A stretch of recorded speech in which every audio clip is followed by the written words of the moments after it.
Yun na mga kachikbay, yung dalawang alaga ko kumakain na, si Catherine at saka si Daniel.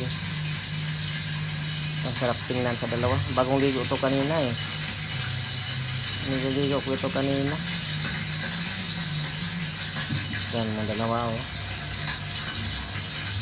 kumakain yung dalawa, kasarap tingnan, napakaganda tingnan, hindi ba?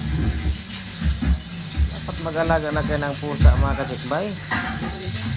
Kaganda sa pusa kasi marunong sila magkuhan sa dumi nila eh. Yeah, tinama oh. Busog na eh. May laruan sila sa gilid. Kaskas nila yung paa nila dyan. Yeah. Si Catherine oh. Malabas-labas na rin si Catherine eh. Yeah. Daniel.